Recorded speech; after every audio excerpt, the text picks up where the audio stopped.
Hello, नमस्ते, सत श्री अकाल, राधे राधे, राम राम, प्रणाम है। अस्सलाम वालेकुम मेरे नन्हे मुन्ने से प्यारे से क्यूट से व्यूअर्स।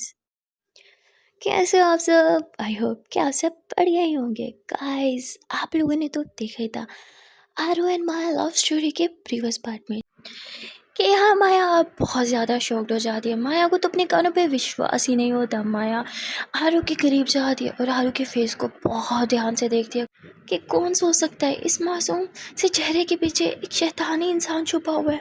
इतनी सी उम्र में इतनी शैतानी हरकत, आई कांट इमेजिन।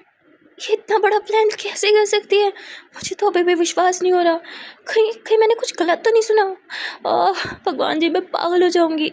क्या ये लड़की इतनी इतनी गिरी हुई हरकत कर सकती है? मुझे उस घर से निकलवाना, फिर ये घर दिलवाना और फिर मेरे घर की मालकिन बनके मेरे ही साथ रहने के लिए आना, इसका प्लान क्या है? आफ्टर ऑल ये लड़की मुझसे चाहती क्या है? या हमारे को कुछ समझ में नहीं आ रहा था। मैं काफ़ी कंफ्यूज थी और फिर माया अपने रूम में चली जाती है जहाँ माया अब सो नहीं पाती। वो रात भर बस आरू की बोली हुई बातें ही सोचती रहती है। वहाँ आरू, वो तो अभी भी नशे में टून पड़ी थी। यहाँ माया, उसे आरू पे बहुत ज़्यादा गुस्सा आ रहा था। उसका मन कर रहा था कि वो अभी जाके आरू को नशे से जगाए और उसे पूछे कि तुम मुझसे चाहती ही क्या हो, मैंने हकीकत तुम्हारे साथ किया ही क्या है। माया बहुत ज़्यादा डिस्टर्ब थी। माया गुस्से से पागल हो रही थी। वो तुरंत अपने रूम से निकलती है, सीधा आरू के रूम में चली जाती है। यहाँ माया बहुत गुस्से में आई थी कि वो आरू को किसी भी तरह होश में ला के उससे बहुत कुछ सुनाएगी। पर जब वो रूम में आती है, आरू की हालत देखती है। आरू काफ़ी ज़्यादा वॉमिटिंग कर रही थी, वो होश में भी नहीं थी, जिसके कारण उसका पूरा ड्रेस वॉमिटिंग करके ख़राब हो चुका था। इवन उसकी बेडशीट भी सारी ख़राब हो चुकी थी। माया की थी क्या करूँ मैं, इस लड़की का कितना स्मेल कर दिया इसने पूरे रूम में। इतना बोल के माया तुरंत इधर उधर देखती है। उसे एक रुमाल दिखता है। माया उसे अपने फेस पे बांधती है और फिर आरू के ऊपर से उसकी ब्लैंकेट और बेडशीट हटा देती है। वो आरू को किसी भी तरह संभालते हुए वॉशरूम में लेके जाती है। रुमाल बांधने के बाद भी इतनी ज़्यादा स्मेल माया को फील हो रही थी कि माया को मन कर रहा था कि वो ही वॉमिटिंग कर दे। वेल, वो आरू को इस हालत में छोड़ नहीं सकती थी, इंसानियत के नाते ही सही। और माया आरू को शावर दिलाने में हेल्प करती है, जिस पे आरू के सारा ड्रेस तो भीग जाता है। पर सिर्फ आरू का नहीं, माया का भी भीग जाता है, क्योंकि आरू माया के सारे कपड़े ख़राब कर देती है। माया को बहुत गुस्सा आता है। उसका मन तो कर रहा था कि आरू को शावर के नीचे बस छोड़ दूँ और चली जाऊँ, क्योंकि जो लड़की मेरा इतना बुरा सोचती है मैं उसकी हेल्प क्यों ही करूँ। एक बार तो माया इतना सोच के आरू को शावर के नीचे छोड़ के चली जाती है। जैसे वॉशरूम से बाहर आती है तो उसे अंदर कुछ गिरने की आवाज़ आती है। माया डर जाती है कि कहीं आरू गिर तो नहीं गई। पर जैसे ही वो अंदर आती है, यहाँ आरू नहीं बल्कि बकेट गिरी होती है, जिसे देख के माया थोड़ी रिलैक्स होती है और कहती ओह माया, तू इतनी नरम दिल क्यों है? तो एक हैवान की मदद करेगी? तुझे याद नहीं इसने तेरे साथ कितना गलत। ओह भगवान जी, सारी गलती आपकी है। आपने मुझे इतना सॉफ्ट हार्ट क्यों दिया है? मैं ना आपसे कभी बात नहीं करूँगी। इतना बोल के माया टॉवल लेती है, उसमें आरू को लपेटते हुए बेडरूम में लेके आती है। वो आरू का कबर्ड देखते कि शायद कोई ड्रेस होंगे, पर आरू तो अपना सामान लाई ही नहीं थी, कोई भी ड्रेस था ही नहीं। माया बोलती वैसे तो लड़की बड़ी अमीर लगती है, पर एक भी ड्रेस नहीं, कंगाल कहीं की, इससे ज़्यादा ड्रेसेस तो मेरे पास है। माया तब बोल के अपने बेडरूम में जाती है, जहाँ से वो अपने 2 ड्रेसेस लाती है, एक जो उसने आरू को पहनाना था और एक खुद, क्योंकि वो भी पूरी तरह से भीग गई थी। यहाँ माया आरू को बिठाने की कोशिश करती है, पर आरू नशे में होने के कारण ढंग से बैठ भी नहीं पा रही थी। वैसे कहते हैं भीगने से नशा टूट जाता है, पर शायद आरू ने इतनी ज़्यादा ड्रिंक कर ली थी कि उसका नशा भीगने से भी ख़त्म नहीं हो रहा था। यहाँ माया आरू को एक हाथ से थामती है और दूसरे हाथ से उसके शर्ट के बटन खोलने की कोशिश करती है, पर तभी आरू माया का हाथ थाम लेती है। माया आरू को देखती है, आरू भी माया को देख रही थी। माया को देखते हुए आरू बोली, I hate miss Maya, I really hate you, मैं छोड़ूंगी नहीं तुम्हें। और इतना बोल के आरू नशे में भी माया का कॉलर पकड़ लेती है। माया बोलती ओह पागल इंसान, एक तो मैं तुम्हारी हेल्प कर रही हूँ, ऊपर से तुम मुझे ही बातें सुना रही हो। माया आरू से अपना कॉलर छुड़वाने लगती है, पर आरू माया को इतनी ज़ोर से अपनी तरफ खींचती है जिससे आरू तो बेड पे गिर ही जाती है, पर माया वो उसके ऊपर जाके गिरती है। और यहाँ पे माया आरू को बहुत ज़्यादा क्लोज से देखती है। एक बात तो थी, आरू इतनी ज़्यादा हॉट थी, इतनी ज़्यादा अट्रैक्टिव थी कि माया भी एक पल में सब भूल कर उसे बहुत ज़्यादा प्यार से देखने लगती है और स्माइल करने लगती है। पर तभी आरू कहती I hate you, I hate you miss Maya, I hate you.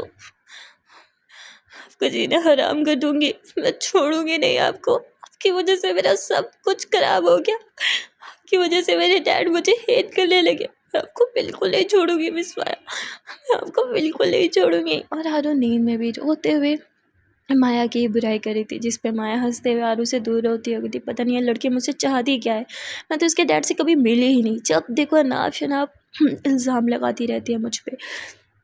इतना बोल के माया उठती होगी थी। अब मैं क्या करूँ, अगर इसे गीले कपड़ों में छोड़ दिया तो सुबह तक इसे बुखार हो जाएगा।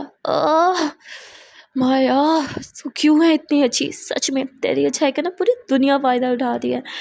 माया इतना बोल के आरू के शर्ट के बटन खोलने लगती है, पर अपनी आंखें बंद कर लेती है, क्योंकि उसे ऐसे किसी भी इंसान को बिना कपड़ों के देखना अच्छा नहीं लगता था। माया आंखें बंद करके आरू की ड्रेस रिमूव करती है और उसे अपना ड्रेस पहना देती है। उसके बाद माया अपना ड्रेस लेती है, खुद भी आरू के रूम में चेंज करने लगती है, क्योंकि आरू तो नींद में थी और नशे में थी।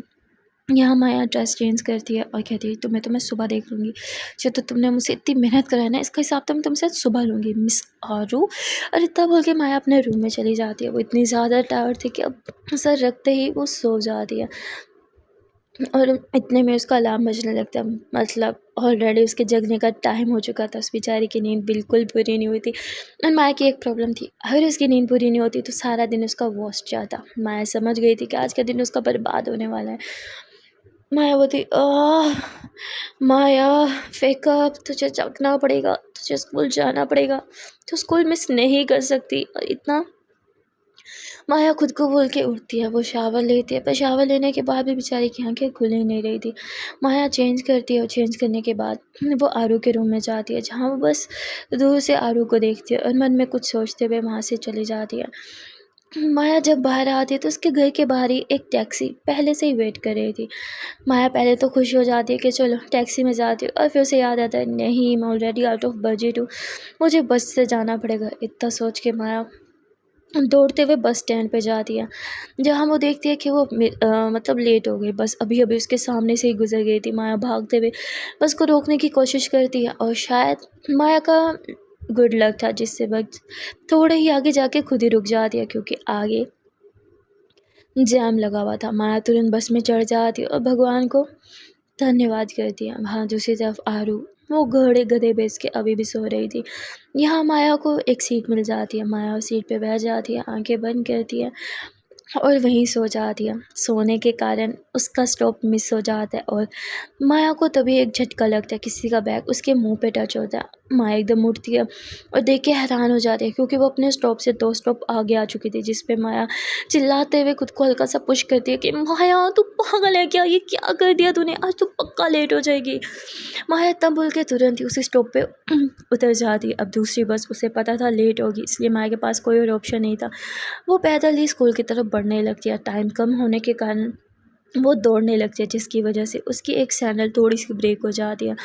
माया गिरते गिरते बचती कहती किस्मत ख़राब हो तो मेरी जैसी हो। भगवान जी बड़ा मज़ा आ रहा है ना आपको मुझे टीज़ करके, हाँ बहुत मज़े से मुझे देख रहे होगे, नाइस, देखें आराम से देखें, हेल्प नोट कर लेना बस कभी मेरी। माया इतना बोल के फिर से तेज़ तेज़ चलने लगती है, और वो जैसे स्कूल में एंटर होती है कि तभी उसकी क्लास की बेल बज जाती है, यानी उसके लेक्चर का टाइम हो गया था। माया दौड़ते हुए अपनी क्लास में जाती है। दौड़ने के कारण उसकी सांस काफ़ी ज़्यादा फूली हुई थी, पर क्लास में हर कोई माया की आरू की तरह बदतमीज़ नहीं था। कुछ स्टूडेंट्स अच्छे भी थे, शायद वो टॉपर्स ही होंगे, और वह तुरंत माया को पानी देते हैं और माया को कहते हैं कि कोई बात नहीं मैम, आज आप पढ़ा के मतलब पढ़ाना ही है ना, बैठ के पढ़ा देना। तो माया बोलती अरे नहीं उसकी कोई ज़रूरत नहीं है। माया जो है वो खड़े होकर सबको पूरा लेक्चर लेती है। लेक्चर लेने के बाद वो इतनी टायर्ड थी कि अपने कैबिन में जाके थोड़ा सा आराम करना चाहती थी। वहाँ दूसरी तरफ आरू की आँख खुल जाती है, क्योंकि उसके मोबाइल पे बार बार किसी की कॉल आ रही थी। आरू जब मोबाइल पे टाइम देखती है तो वो घबरा जाती है, क्योंकि शिट मैं इतना देर तक कैसे सोई रही। और आरू के सर में भी काफ़ी दर्द हो रहा था। आरू तुरंत अपने मोबाइल पे कॉल देखती है, ये उसके मामा जी के पीए की ही थी। वो तुरंत अपने मामा जी के पीए को कॉल बैक करती है, जिस पे उसके मामा के पीए कहता है कि मैडम आप कहाँ हैं, आपके मामा जी आपसे मिलना चाहते हैं। जिस पे आरू बोलती है हाँ मैं बस ऑन द वे हूँ, आ ही रही हूँ। माया तब बोल के उठती है और सोचती है कि मुझे चेंज करना पड़ेगा, वरना मामा जी को मेरी ड्रेस से स्मेल आएगी। पर जब आरू मिरर में खुद को देखती है तो वो एकदम शॉक्ड हो जाती है, कहती है ये ड्रेस तो मैंने कल नहीं पहना था, या फिर मैंने यही पहना था, शायद नशे से भूल गई। और फिर ड्रेस को देखने लग जाएगी, नहीं मैं इतना चीप ड्रेस तो नहीं पहनती, ये ड्रेस मैंने कब पहना, मुझे कुछ याद क्यों नहीं आ रहा।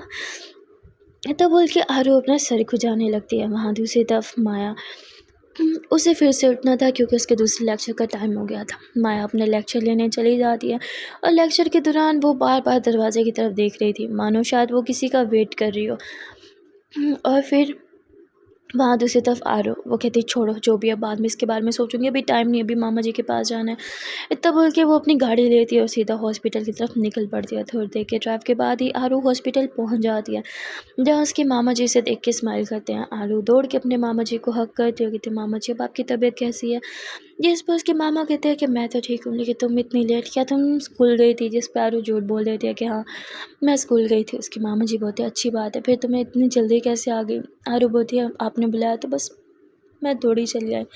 जिस पर उसके मामा जी बोलते हैं तुम्हें स्कूल स्किप नहीं करना चाहिए, इन डेज़ में तो बिल्कुल नहीं, तुम्हारा डैड पहले ही तुमसे नाराज़ है, इसलिए अच्छा यही होगा कि तुम वापस स्कूल चले जाओ। जिस पर आरू बोलती है नहीं मामा जी मुझे आपको छोड़ के कहीं भी नहीं जाना। और आरू अपने मामा से ही बात करने लगती है, लेकिन उसके मामा जी उसे हमेशा की तरह अपनी कसम दे देते हैं, जिस पे आरू उन्हें मना नहीं कर पाती और वो स्कूल के लिए निकल पड़ती है। पर रास्ते में आरू को बहुत ही गंदा हेडेक हो रहा था और माइग्रेन हो रहा था। वो अपने सर को पकड़ के बैठ जाती है और ज़्यादा ड्राइव भी नहीं कर पा रही थी। आरू सोचती है कि वो कहीं रुक के कॉफ़ी पी लेगी। फिर टाइम को देखती है, कहती जब स्कूल जाना है तो एक दो लेक्चर ले ही लेती हूँ, अगर कॉफ़ी के लिए रुकी तो वो 2 लेक्चर भी नहीं ले पाऊँगी। इतना बोल के आरू ड्राइव करती है और थोड़ी देर के ड्राइव के बाद ही वो स्कूल पहुँच जाती है। पर स्कूल जाके उसे प्यून से पता चलता है कि उसके डैड तो आए ही नहीं। जिस पे आरू बोलती लो सारी मेहनत गई तेल लेने। इतना बोल के वो सीधा क्लास में चली जाती है, जहाँ माया क्लास में पढ़ा रही थी।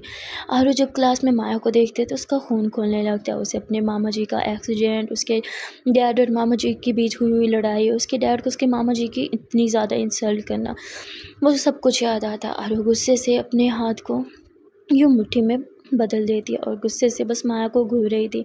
यहाँ माया अपने काम से काम रखती है, वो आरू की तरफ देखती ही नहीं और इस तरह क्लास को पढ़ा रही थी मानो जैसे आरू वहाँ एग्जिस्ट ही नहीं करती, जिससे आरू को काफ़ी ज़्यादा बुरा लग रहा था। उसे गुस्सा आने लग जाए और वो खड़ी हो जाती है, कहती मिस माया मेरी एक कन्फ्यूजन है और आपको उसे सॉल्व करना पड़ेगा। जिस पे माया बोलती तुम मेरी क्लास डिस्टर्ब नहीं कर सकती, क्लास ख़त्म होने के बाद कैबिन में आ जाना, तुम्हारी सारी प्रॉब्लम सारे थॉट्स क्लियर कर दूँगी। जिस पे आरू बोलती मुझे तो मेरी सारी प्रॉब्लम्स अभी ही क्लियर करनी है, तो आप अभी मेरे साथ कैबिन में चलें।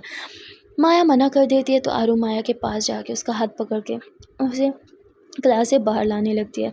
जिस पे माया गुस्से से अपना हाथ छुड़ाती हो, कहती बस इनफ, भूलो मत आई am your professor and don't cross your limits. जिस पे आरू बोलती है अगर आप अभी मेरे साथ कैबिन में नहीं चली तो अपना किसी और घर में रहने का बंदोबस्त कर लेना, समझी आप। जिस पे माया गुस्से से आरू को घूरती है और अब उसके पास और कोई ऑप्शन नहीं था और वो आरू के साथ अपने कैबिन में आ जाती है, कहती बट स्ट्रॉन्ग विद यू, हाँ तुम्हारी प्रॉब्लम क्या है, क्या दिक्कत है तुम्हारी, तुम्हें दिखाई नहीं देता मैं पढ़ा रही थी, क्यों डिस्टर्ब कर रही है मुझे। आरू बोलती है डिस्टर्ब तो आपने मुझे किया है, मेरा ड्रेस किससे पूछ के चेंज किया आपने। मैं बोलती हाँ तुम्हें तो मुझे थैंक्स बोलना चाहिए, तुम्हें पता भी है वॉमिटिंग कर करके तुम्हारी क्या हालत थी, एक तो तर्ज खा गई तुम्हारी। एनीवे लीव दिस टॉपिक, मुझे तुमसे बात नहीं करनी एंड हाँ स्टे अवे फ्रॉम मी। माया इतना बोल के कैबिन से बाहर जाने लगती है। तभी आरू माया का हाथ पकड़ के उसे दीवार के साथ लगाते हुए कहती इतनी भी क्या जल्दी है मिस माया, क्यों भाग रही है मुझसे, कुछ छुपा रही है मुझसे राइट। जिस पे माया बोलती मैं भला तुमसे क्या ही छुपाऊंगी और तुम एहसान फरामोश कहीं की, दूर हो रहा मुझसे। और इतना बोल के माया आरू को पुश करती है और अपने कैबिन से बाहर चली जाती है। आरू दीवार के साथ सर लगाती है और कहती है कि आपको तो मैं देख लूँगी मिस माया, आपके लिए मैंने एक सरप्राइज़ प्लान किया है। अच्छा वो सरप्राइज़ आपको मिलेगा ना तो आपका चेहरा देखने वाला होगा और बस मुझे बस आज शाम का वेट है, you just wait and watch. बोला था ना आपकी ज़िंदगी हल से बदतर बना दूँगी। और आराध्या जो बोलती है वो करती है। और इतना बोल के आराध्या यानी कि हमारी आरू वो अपने डैड के कैबिन में चली जाती है, जहाँ वो अपने डैड की कुर्सी पे जाके बैठ जाती है और कहती है कि आपके जाने के बाद तो ये सब मेरा ही है ना, फिर मैं पढ़ाई क्यों करूँ, किसके लिए करूँ? खुद का स्कूल होते हुए भी अगर मुझे पढ़ाई करनी पड़े तो क्या फ़ायदा मेरे डैड के प्रिंसिपल होने का। इतना बोल के आरू हंसने लगती है। वो अपने डैड के कैबिन में चीज़ों को देखने लगती है।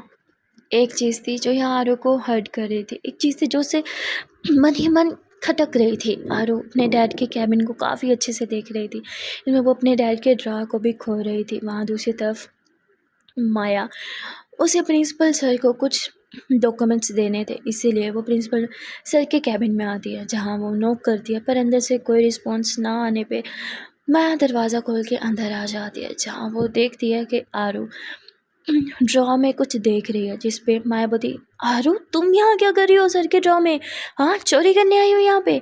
जिस पे आरू बोलती, व्हाट? कुछ भी। माया आरू का हाथ थामती है और कहती है कि यू नो व्हाट, मैं अभी तुम्हारी कंप्लेन करती हूँ। आरू बोलती, कंप्लेन? हाँ, शौक से करो, वैसे भी चुगली करना तो आपका फेवरेट काम है ना। जिस पे मायावती, तुम यही रुकना, कहीं मत जाना, तुम देखो मैं तुम्हारे साथ क्या करती हूँ। आरुवती, मैं भला कहीं क्यों जाऊँगी मैम, मैं यहीं पे हूँ, आपको जो करना है कर लो। माया जो है वो कैबिन से बाहर आती है और इधर उधर देखने लगती है। तभी उसे पियून दिखता है, जिस पे माया बोलती है कि सर कहाँ है, मुझे प्रिंसिपल सर से कुछ बात करने है। एक स्टूडेंट उनके कैबिन में घुस के चोरी करने की कोशिश करी है। जिस पे पियून बोलते, किसकी हिम्मत होगी हमारे सर के कैबिन में घुसने की, चोरी करने की, आप दिखाओ मुझे। और पियून माया के साथ अंदर आ जाता है और कहता है कि किसने हिम्मत की यहाँ चोरी करने की।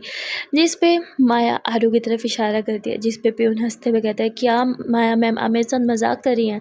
मायावती, मैं भला क्यों मजाक करूँगी, आपको दिख नहीं रहा वो सर की फाइल्स को छेड़ रही है, शायद कुछ डॉक्यूमेंट्स चोरी करने आई है। जिस पे पियून कहते हैं, अगर वो कुछ उठाने भी आई है तो कोई बात नहीं, इसे चोरी थोड़ी करेंगे। जिस पे मायावती, क्यों बिना किसी की परमिशन के कैबिन में घुसना और डॉक्यूमेंट्स के साथ छेड़खानी करना, कुछ उठाना, क्या वो चोरी नहीं होती? जिस पे आरू हंसते हुए कहती, हाँ हाँ पियून अंकल बताइए इन्हें कि मैं ये चोरी अब तक कितनी बार कर चुकी हूँ। जिस पे मायावती, क्या तुमने बहुत बार चोरी किया? आपने सुना, इसने बहुत बार चोरी किया, इसे तो जेल हो जानी चाहिए, मैं अभी पुलिस को कॉल करती हूँ। इतना बोल के अपना मोबाइल निकालने लगती है कि तभी पियून अंकल कहते हैं कि आप क्या कर रही हो मैम, आपको पता भी है ये है कौन? मायावती, नहीं पता मुझे, और मुझे जानना भी नहीं है, मुझे बस इतना पता है कि बहुत बिगड़ी हुई लड़की है, होगी किसी अमीर बाप की बिगड़ी हुई औलाद, तभी तो बिना परमिशन सर के कैबिन में घुसने की इसने हिम्मत की और डॉक्यूमेंट्स के साथ छेड़खानी की। तुम तो देखना मिस आरू, तुम्हें तो मैं लंबा जेल में डलवाऊंगी, और आज सर को आने दो, उसके बाद देखना तुम्हें तुम इस स्कूल से क्या किसी भी स्कूल में एडमिशन नहीं होने दूंगी। जिस पे आरू हंसते हुए बस माया को देख रही थी कि क्या हो माया मैम, पुलिस का नंबर नहीं याद आ रहा? लो मेरे मोबाइल से कॉल कर लो, एक काम करती हूँ ना, मैं कॉल कर देती हूँ, मेरे पास डीसीपी सर का भी नंबर है, उनके नंबर मिला दूँ। जिस पे मायावती, तुम खुद को समझती क्या हो, हाँ कौन से तोप की औलाद हो तुम, जो तुम्हारा घमंड टूटने का नाम ही नहीं लेता। जिस पे पियून कहते हैं, माया मैम आप एक बार मेरी इस बात तो सुन लें। मायावती, क्या बोलना है, बोलिए क्या कहना है आपको? जिस पे थोड़ी देर में कुछ आवाज़ आती है और दरवाज़ा खुलता है रूम का, और यहाँ पे प्रिंसिपल सर की ही एंट्री होती है। जिस पे मायावती, सर थैंक गॉड आप आ गए, ये लड़की आपके कैबिन में घुस के कुछ डॉक्यूमेंट्स वगैरह के साथ छेड़ रही थी, पक्का कुछ चोरी कर रही थी, सर आप इससे पूछिए, पक्का चोरी करी होगी, आप पुलिस को बुलाइए। जिस पे आरू के डैड जो है यानी प्रिंसिपल सर, वो माया की तरफ हाथ से इशारा करते हैं कि बस बहुत हो गया। मायावती, पर सर मैंने खुद इसको देखा। जिस पे कहते हैं, इनफ। जिस पे कहती, सर वो मैं पुलिस को कॉल कर रही थी। कहते, पागल हो तुम, किससे पूछ के तुमने पुलिस को कॉल किया? हाँ Mayawati, I know sir, school की रेपुटेशन ख़राब होगी, पर अगर हम पुलिस को कॉल नहीं करेंगे तो इसकी हिम्मत बढ़ती जाएगी, पता नहीं कितनी बार पहले भी ऐसा कर चुकी है, इसने खुद बोला है। तभी आराध्या के डैड बोलते हैं, मिस माया इनफ, आप यहाँ से जाइए। मायावती, पर सर आपको पता नहीं है ये बहुत बदतमीज़ लड़की है, इसने तो मुझे भी। जिस पे आरू घूरते हुए थी, आपको क्या मैम, बोलिए मैंने आपके साथ क्या किया है, बोलिए बोलिए बोलिए, चुप क्यों हो गई आप? तभी आरू की तरफ देख के आरू के डैड बोलते, इनफ आरू, तुम्हारी बदतमीज़ी बढ़ती ही जा रही है, तुम्हें मैं अब अब्रॉड भेज दूंगा। जिस पे मायावती, सर अब्रॉड क्या, इसे तो जेल भेजना चाहिए, अब आप भला इसे अब्रॉड क्यों भेजेंगे? हाँ। जिस पे आरू के डैड बोलते हैं, मिस माया आई सेड आप इससे दूर रहें, ये मेरी बेटी और मेरे बीच का मामला है। मायावती, ओके सर ठीक है। क्या क्या आपकी बेटी? कौन सर, कौन आपकी बेटी? जिस पे पियून कहते हैं, ये आराध्या मैम, ये बेटी है सर की, मैं कब से आपको यही तो बोलने की कोशिश कर रहा था। जिस पे मायावती, क्या सर ये आप आपकी बेटी? आरू बोली, आप हाँ हाँ सही बोला आपने, मैं आपके सर की बेटी। जिस पे बेचारी माया के तो ज़मीन मतलब उसे समझ नहीं आ रहा था, और उसके पैर के नीचे से किसी ने ज़मीन खींच ली या फिर उसके सर के ऊपर से आसमान। उसे ऐसा लग रहा था कि मानो वो एक अलग ही दुनिया में आ गई हो, एक अलग ही जोन में आ गई हो। उसका माइंड एकदम से छू मंतर हो जाता है। माया को कुछ समझ में नहीं आ रहा था कि अब वो क्या बोले, क्या रिएक्ट करे। वो बस पॉज खड़ी थी, और आरो माया का ये रिएक्शन देख के काफ़ी स्माइल कर रही थी। तभी यहाँ पे आरू के डैड माया को बोलते हैं कि मिस माया अब आप यहाँ से जा सकती हैं, और पियून को भी जाने का बोल देते हैं, जिस पे पियून और माया तो रूम से बाहर चले जाते हैं। तभी आरू भी जाने लगती है, जिस पे आरू के डैड आरू का हाथ थामते हुए कहते हैं तुम यहीं रुको, अभी मुझे तुमसे बात करनी है। आरू बोलती पर आई एम नॉट इंटरेस्टेड, मुझे आपसे कोई बात नहीं करनी। मैंने आपको पहले ही बोला था आपका और मेरा रिश्ता ख़त्म। जिस पे आरू के डैड बोलते हैं क्या तुम पागल हो, मैं बाप हूँ तुम्हारा। आरू बोलती हाँ क्या हो आप मेरी। जिस पे आरू के डैड बोलते हैं I am your dad. Aru बोलती wow you are my dad. वैसे डैड की कोई रिस्पॉन्सिबिलिटीज़ के बारे में पता है आपको? शायद आपने कहीं सुना होगा कि डैड की बहुत रिस्पॉन्सिबिलिटीज़ होती हैं। बेटी के नाम के आगे अपने नाम जोड़ने से कोई उसका डैड नहीं बन जाता। फिर इसी बात का मुझे अफसोस है कि आप मेरे डैड हैं। काश आपकी जगह मामा जी मेरे डैड होते तो मैं सच में बहुत ब्लेस्ड होती। इतना बोल के आरू अपने डैड के कैबिन से बाहर आ जाती है। आरू जब अपने डैड के कैबिन से बाहर आती है तो उसकी आंखें नम थी। वो अपने आंसू पोंछते हुए अपनी पॉकेट में हाथ डालती है। जब वो पॉकेट में हाथ डालती है तो उसके हाथ में एक पेंडेंट था, जिसे वो बहुत प्यार से देखती है और उस पेंडेंट को अपने गले में पहन लेती है। उसके बाद आरू वहाँ से चली जाती है, और ये वही पेंडेंट था जो आरू अपने डैड के कैबिन में ढूंढ रही थी। यहाँ दूसरी तरफ माया, वो अपने कैबिन में बैठी बहुत शौक थी। माया को समझ में नहीं आ रहा था कि उसने कुल्हाड़ी पे जाके पैर मार दिया है, यहाँ पे कुल्हाड़ी उठा के अपने पैर पे पटक दिया, क्योंकि उसने इतना बड़ा कांड कर दिया था कि वो उस चीज़ को कैसे संभाले उसे समझ में नहीं आ रहा था। फिर माया को याद आता है कि उसने जब आरू की कंप्लेन सर को की थी तो उसने यही बोला था कि आरू बहुत भी बिगड़ी लड़की है, उसे बड़ों से बात करने की तमीज़ नहीं है, शायद वो किसी अमीर बाप की बिगड़ी औलाद है, उसके पेरेंट्स शायद उस पर ध्यान नहीं देते तभी वो ऐसी बन गई, and all and all and all. वो कहती है शिट, मैंने सर के सामने खड़े होकर सर की परवरिश पे उंगली उठाई, अब तो प्रिंसिपल सर मुझे छोड़ेंगे नहीं। माया ये तूने क्या कर दिया? पहले तेरी लाइफ में कम प्रॉब्लम थी क्या, जो तू और ज़्यादा प्रॉब्लम खुद के लिए क्रिएट करती जाती है। वो हमने सही कहा, तेरी ये ज़बान ना किसी दिन तुझे मरवा के रहेगी। क्या ज़रूरत थी इतनी बकबक करने की? अब मर बैठ के रो यहाँ पे। ये जॉब भी तेरे हाथ से चली गई तो तू क्या करेगी?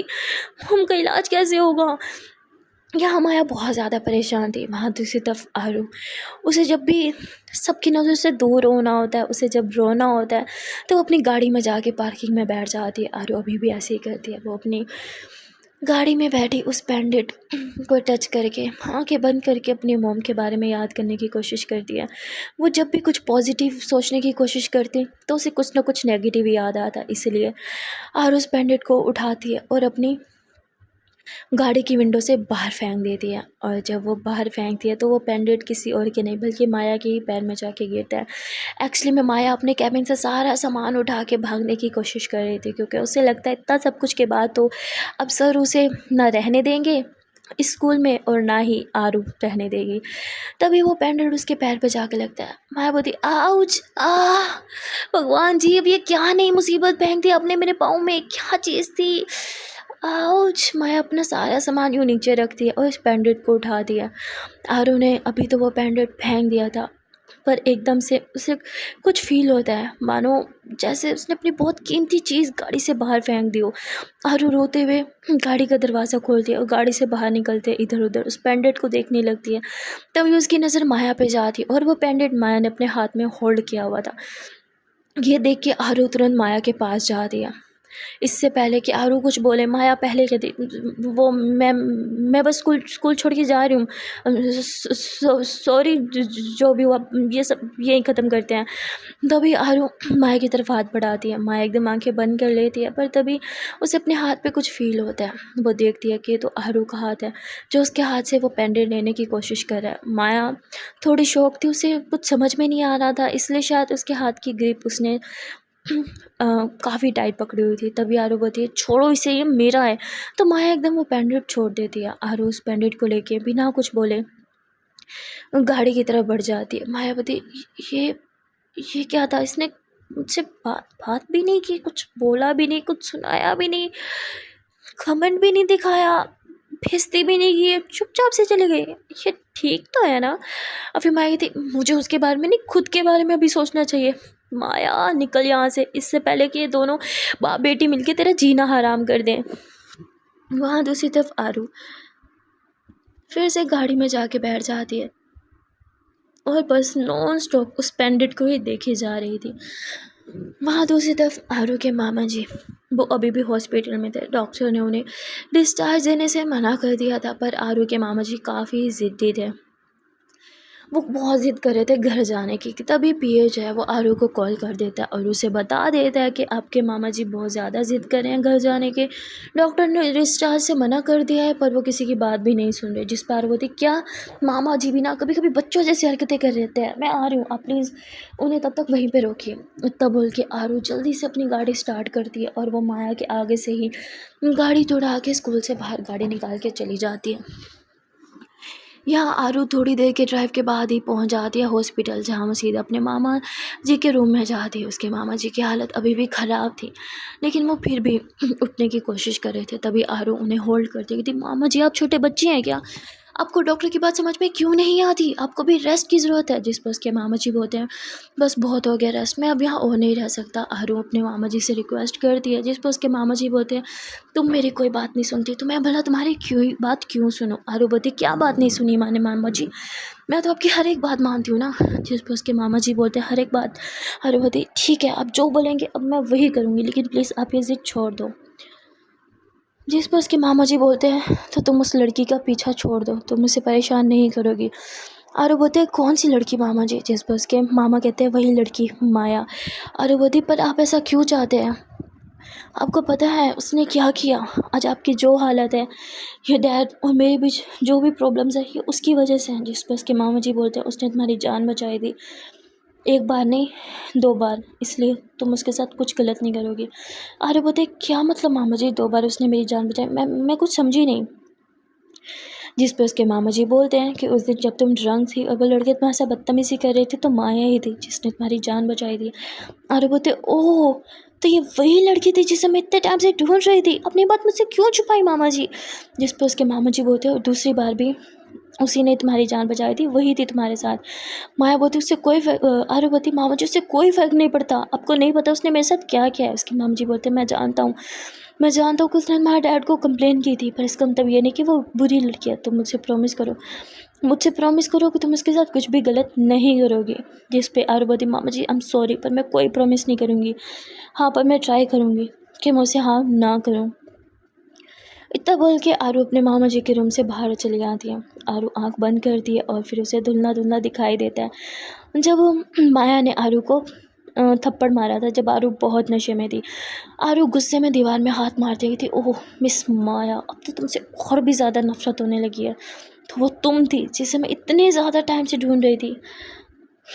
तुमने मुझे एक बार नहीं 2 बार जलील किया है, इसका बदला तो मैं तुमसे लेके रहूँगी।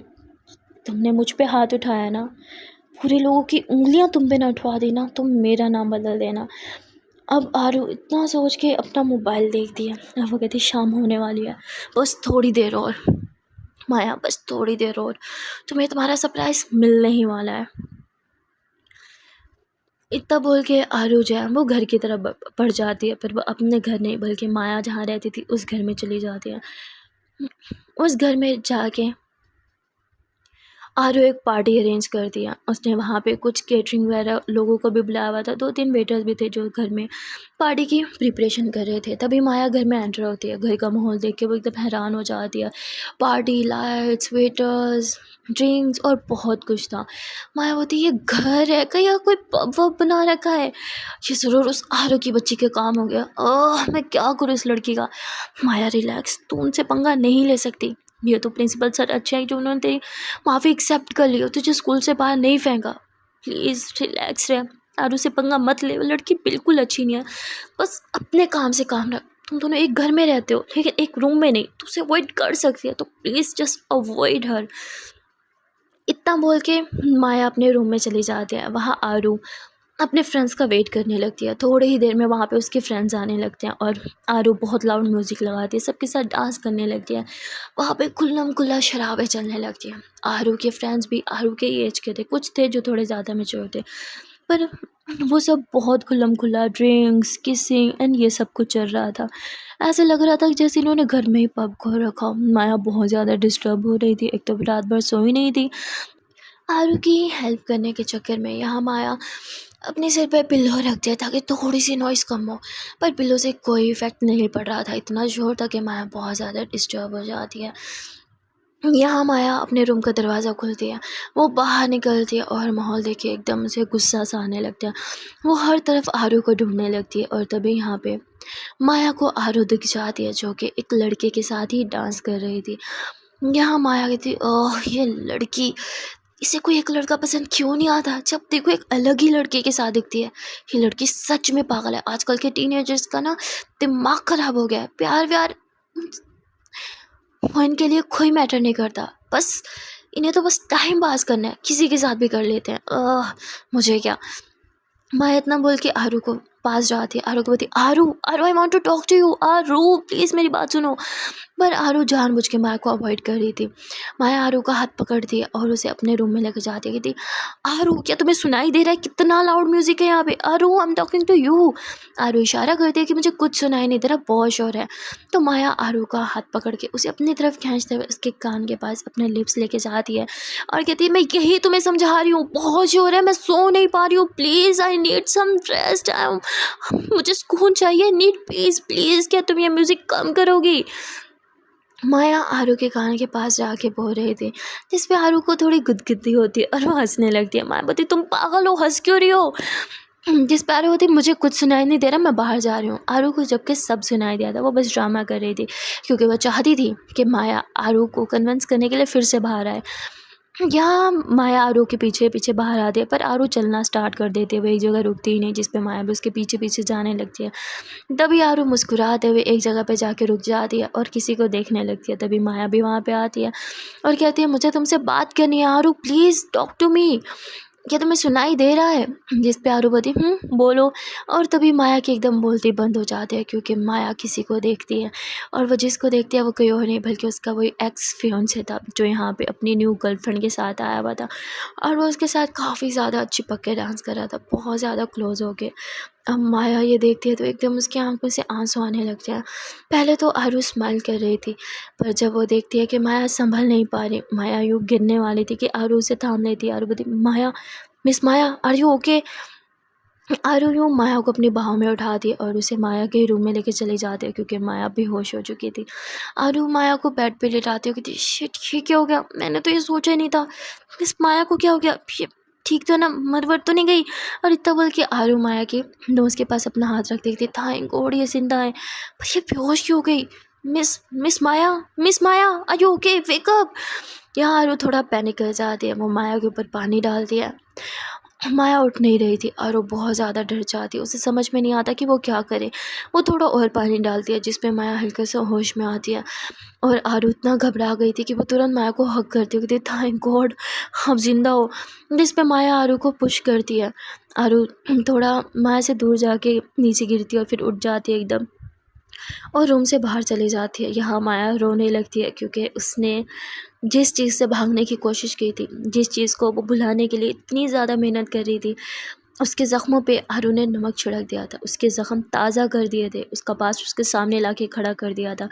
वो कहते हैं ना, बहुत से लोग स्ट्रॉन्ग होते नहीं हैं, पर वो स्ट्रॉन्ग बनने का दिखावा ज़रूर करते हैं। माया भी उन्हीं लोगों में से थी। उसने ब्रेकअप के अगले दिन ही स्कूल जाना स्टार्ट कर दिया था। उसने खुद को इतना स्ट्रॉन्ग बना लिया था कि उसे देख के कोई समझ ही नहीं सकता था कि उसकी लाइफ में प्रॉब्लम भी हो सकती है या वो हर्ट भी हो सकती है। पर अभी माया सडनली इतनी ज़्यादा वीक पड़ गई थी जिस पे माया को भी गुस्सा आने लगता है। माया वॉशरूम में जाती है, रोते हुए अपने मुंह पे स्लैप करते हुए कहती, माया बी स्ट्रॉन्ग, तू इतनी वीक नहीं है, किसी को देख के तू खुद को कमज़ोर नहीं कर सकती। तेरे सामने आया तो तुझे उसके सामने से गुजर जाना चाहिए था, उसे इग्नोर करके। उसे देख के मुझे मुझे इतना बुरा क्यों लगा, उसे किसी और के साथ देख के मुझे अभी भी हर्ट क्यों हो रहा है, जबकि मैं तो no Maya no, don't do this, You have to be strong. Think about your parents. Think about your mom. तेरी मोम को तेरी नीड है, तो ये प्यार व्यार के चक्कर में ना खुद को डिस्ट्रॉय नहीं कर सकती, तो वीक नहीं पड़ सकती, तो घर नहीं बैठ सकती, तो स्कूल स्किप नहीं कर सकती, तो सो नहीं सकती, तो किसी को अपना दर्द नहीं सुना सकती, बिकॉज बिकॉज बिकॉज तेरे ऊपर तेरी फैमिली की रिस्पॉन्सिबिलिटीज हैं। तुझे तेरे सिबलिंग्स का ख्याल रखना है, तुझे तुझे तेरी मोम का ख्याल रखना है। तो इमोशनल फूल नहीं हो सकती, तो किसी और इंसान के लिए खुद का डिस्ट्रॉय नहीं कर सकती, तो इतनी वीक नहीं पड़ सकती। यहाँ माया खुद को संभालते हुए रोने लगती है, और यहाँ हमें पता चलता है कि माया जितनी स्ट्रॉन्ग बनती है उतनी नहीं थी। एक्चुअली में कोई भी लड़की इतनी स्ट्रॉन्ग नहीं हो सकती कि ब्रेकअप के अगले दिन ही वो नॉर्मल लाइफ में लौट जाए। ऐसा नहीं होता, कोई लड़की भी इतनी स्ट्रॉन्ग नहीं होती, और ओबियसली हमारी माया भी नहीं थी। हाँ, वो प्रिटेंड जरूर करती थी, बहुत सी लड़कियाँ करती हैं। वहाँ पार्टी अभी भी ज़ोरों ज़ोर से चल रही थी। यहाँ आरू का पार्टी करने का मूड नहीं था। वो एक सोफे पे बैठी ड्रिंक कर रही थी। तभी आरू की फ्रेंड्स उसे बताई, आरू कम ऑन, ये पार्टी तूने दी है और तू ही बैठी है, ड्रिंक क्यों नहीं करी, come on now let's dance. जिस पे आरू उन सबको बोलते हैं कि डोंट टच मी, मुझे पार्टी नहीं करनी, मेरे पार्टी का बिल्कुल मूड नहीं है, नाउ गेट आउट एवरीवन। इतना बोल के आरू म्यूज़िक ही बंद कर देती है और सबको अपने घर से निकलने का बोल देती है। जिसमें आरू माया के फियोंसे को भी बोलती है। माया के फियोंसे को अभी तक पता नहीं था कि ये माया का घर है। वो तो बस अपने फ्रेंड के कहने पे यहाँ अपनी गर्लफ्रेंड के साथ आ गया था, जिसे आरू ने ही बुलवाया था। फिर जब वो वहाँ से जा रहा था तो वो अपनी न्यू गर्लफ्रेंड के साथ काफ़ी चीप हरकतें कर रहा था। लाइक उसके साथ काफ़ी टची वच्ची हो रहा था, बाबूश हो रहा, किसिंग विसिंग कर रहा था। ये देख के आरू को भी गुस्सा आता है, क्योंकि आरू के पास माया का पूरा बायोडाटा था। इनफैक्ट माया की चैट्स वगैरह भी उसने सब कुछ रीड कर रखी थी, उसकी कॉल हिस्ट्री भी, सब कुछ, इवन उसकी जो रिकॉर्डिंग्स वगैरह होती हैं वो सब वो सुन चुकी थी। और जिससे अब आरू को उसके एक्स बॉयफ्रेंड पे बहुत ज़्यादा गुस्सा आने लगता है कि ये माया से किसी प्यार मोहब्बत की बातें किया करता था, और अब ब्रेकअप के कुछ ही टाइम बाद किसी और लड़की के साथ वही सब बातें। हाउ चीप, मैंने सही सोचा था। इस दुनिया में प्यार व्यार कोई नहीं होता, हर कोई अपने मतलब के लिए बस दूसरे इंसान को यूज़ करता है। और यहाँ हमें पता चलता है कि आरू का भी प्यार पे विश्वास नहीं है। सबके जाने के बाद आरू अपनी आंखें बंद करती है, और फिर उसे अपनी मॉम की डेथ वाला दिन याद आता है। उसे याद आता है कि किस तरह उसकी मॉम की डेथ पे मतलब उसकी स्टेप मॉम आई हुई थी। मतलब तब वो स्टेप मॉम नहीं थी, उसके डैड की शायद गर्लफ्रेंड ही रही थी। वो आई हुई थी और वो उसके डैड को किस तरह संभाल रही थी, तसल्ली दे रही थी। तब तो आरू को उनके सीन का नहीं पता था, पर जब उसके डैड ने उसकी मॉम की डेथ के 1 वीक बाद ही शादी कर ली, तो आरू समझ आती है कि उसके डैड का पहले से ही उसके स्टेप मॉम के साथ सीन चल रहा था। जिस पे आरू की आंखें एकदम से नम हो गई थी, उसके आंसू बहना स्टार्ट हो गए थे। हर आंखें खोलती है और कहती है कि यू नो व्हाट मॉम, आप गलत नहीं थी, नाउ आई अंडरस्टैंड आप रात को सो क्यों नहीं पाती थी, नाउ आई अंडरस्टैंड हमेशा रोती क्यों रहती थी, नाउ आई अंडरस्टैंड आप हमेशा मुझे निगलेक्ट क्यों किया करती थी, नाउ आई अंडरस्टैंड क्या मुझे कभी प्यार क्यों नहीं किया करती थी। शायद आप कभी प्यार पे विश्वास नहीं रहा होगा ना। इतना बोल के आरू अपने आंसू पोंछती है, और फिर आरू एक मोमेंट को याद करके काफ़ी ज़्यादा रोने लगती है, जहाँ आरू अपने मॉम के साथ ज़िद कर रही थी कि मेरे साथ बाहर चलो, मेरे साथ बाहर चलो, मेरे साथ शॉपिंग पे करो चलो। पर उसकी मॉम उसे इग्नोर किए जा रही थी और रोए जा रही थी। तब आरू नहीं समझ पा रही थी कि उसकी मॉम क्यों रो रही है, आरू के बाहर जाने की ज़िद पे या फिर कोई और बात है। पर अब आरू उस चीज़ को काफ़ी अच्छे से अंडरस्टैंड कर रही थी। उसके बाद आरू उठती है और अपने रूम में जाने लगती है। फिर जैसे ही वो अपने रूम के दरवाजे पे हाथ रखती है तो उसकी नज़र खुद ही माया के रूम पे चली जाती है। आरू माया के रूम के बाहर आती है और उसके रूम को नॉक करने ही वाली थी, पर तभी अपने हाथों को पीछे करती है और कहती है कि मुझे क्या फ़र्क पड़ता है वो उस टाइम कैसी भी सिचुएशन में हो, आई डोंट केयर, मैं किसी की परवाह नहीं कर सकती। और आरू इतना बोल के अपने रूम में वापस लौट जाती है, जहाँ आरू बेड पर जाके लेटती है और आरू की आंखें बंद होने का नाम ही नहीं ले रही थी। आरू बस छत पे लगे फ़ैन को देख रही थी और कुछ सोचे जा रही थी। वहाँ दूसरी तरफ माया उसका भी कुछ यही हाल था, ना वो लेट पा रही थी ना वो बैठ पा रही थी। माया काफ़ी ज़्यादा दुखी थी। माया अपने रूम से बाहर निकलती है और किचन में चली जाती है। यहाँ आरू को कुछ आवाज़ आ रही है किचन से, जिस पे आरू भी निकल के किचन की तरफ बढ़ने लगती है। वो जैसे ही किचन के दरवाजे पे पहुँचती है तो वहाँ माया को देखती है। माया फ्रिज में से आइसक्रीम निकालती है, जो कि बहुत बड़ा बॉक्स टाइप था आइसक्रीम का। वो उसे निकालती है और वहीं बैठ के खाने लगती है। माया आइसक्रीम खा रही थी और साथ साथ रो रही थी। मतलब माया के आंसू एक सेकंड के लिए भी बहना बंद नहीं होते। वो एक स्पून आइसक्रीम का खाती तो साथ साथ उसके आंसू टिप टिप करके बरस रहे थे कि तभी यहाँ माया का मोबाइल बजने लगता है। माया देखती है कि उसकी बेस्ट फ्रेंड की कॉल है। माया अपने आंसू पोंछती है और कॉल स्पीकर पे रख के कहती है, हे बड़ी, याद आ गई तुझे मेरी? हाँ, और बता शादी कैसी है तेरी? जिस पे कहती, क्या यार मेरी थोड़ी है। जिस पे आरू ये सारी बातें सुनते हुए कहती, क्या लड़की है, अभी इसके आंसू रुकने का नाम नहीं ले रहे थे और अभी इसके फेस से स्माइल जाने का नाम नहीं ले रही। ये लड़की है, ये ड्रामा क्वीन, एक ही मिनट में कोई खुद को इतना चेंज कैसे कर सकता है? आरू टोटली शॉक थी। यहाँ माया अपने फेस पे फेक स्माइल लिए अपनी बेस्ट फ्रेंड से बातें पे बातें किए जा रही थी। उसकी बेस्ट फ्रेंड उसे बोलती, अच्छा सुनना यार, तेरी ब्लाइंड डेट का क्या हुआ? माया बोलती, ओ प्लीज़ हाँ, मुझे इस सब में बिल्कुल इंटरेस्ट नहीं है। तेरी कसम देने पे मैं चली गई, पर आज के बाद ऐसा बिल्कुल मत करना। जिस पे माया की फ्रेंड बोलती, चलो तूने माना तो सही कि मैं तेरे लिए इम्पोर्टेंट हूँ और मेरी कसम भी। माया बोलती, ओ प्लीज़ यू ऑलरेडी नो, मुझे कसम वसम पे ना बिल्कुल विश्वास नहीं है, मैं इस पर ट्रस्ट नहीं करती। जिस पे उसकी फ्रेंड बोलती, हाँ हाँ तभी तो मैं जब भी तुझे कसम देती हूँ तो चुपचाप मेरी हर बात मान लेती है। माया बोलती, चल ना यार, तंग मत कर, आधी रात हो गई है, सो जा, तेरी तो नींदें उड़ी हुई होंगी ना, वहाँ पे इतने हैंडसम बॉयज तो देखे होंगे तूने। जिस पर उसकी फ्रेंड बोलती, हाँ हाँ तो तू भी नींदें उड़ा लेना, आ जा मेरे साथ, तू भी तो अब सिंगल है ना। मायावती, नहीं यार, अब मन नहीं करता किसी को देखने का। और एकदम से माया अपसेट हो जाती है। तभी उसकी फ्रेंड बोलती, हे आर यू ओके? माया हंसते कहती, पागल है क्या, मुझे क्या होगा, मैं एकदम मस्त हूँ। ऐसे एक बात है, single life is the best life. कोई दर्द ही नहीं है ज़िंदगी में, कोई टॉर्चर करने वाला नहीं है, किसी का इंतज़ार नहीं है, किसी के इंतज़ार में हाथ भर जागने की ज़रूरत नहीं है, और कोई ड्रामा ही नहीं है, कोई चिक चिक नहीं है, लाइफ कितनी सुकून में है ना। जिस पर उसकी फ्रेंड बोलती, तुझे मैं अच्छे से जानती हूँ, तू बहुत स्माइल कर रही है, मतलब तू बहुत ज़्यादा हर्ट है और अपने स्माइल के पीछे ना अपने आंसू छुपा रही है, राइट? जिस पे माया हंसते हुए थी, क्या यार, तो मेरी बेस्ट फ्रेंड है और मुझे बिल्कुल नहीं समझती। ऐसा कुछ नहीं है, मैं सच में बहुत खुश हूँ। चल ठीक है, मैं रखती हूँ, सोने जा रही हूँ, सुबह स्कूल है ना। जिस पे माया की फ्रेंड बोलती, तू सच में पागल है, आई नो तू पैसे सेव कर रही है अपनी फैमिली के लिए, पर तू एक दिन तो ऑफ ले सकती है ना, अपनी हालत देख। आई थिंक तुझे थोड़ा ब्रेक लेना चाहिए स्कूल से, कहीं घूमने फिरने जा, अपना माइंड डाइवर्ट कर, यू फील बेटर। माया बताओ, हेलो, मैं ऑलरेडी बेटर फील कर रही हूँ, मुझे कहीं जाने की ज़रूरत नहीं होगी।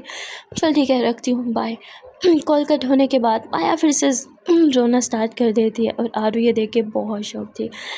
आरू के कदम माया की तरफ खींचे चले जा रहे थे। यहाँ आरू माया के पीछे एकदम आके खड़ी हो जाती है और माया के शोल्डर पे हाथ रखने ही वाली थी कि तभी माया पीछे टर्न होती है।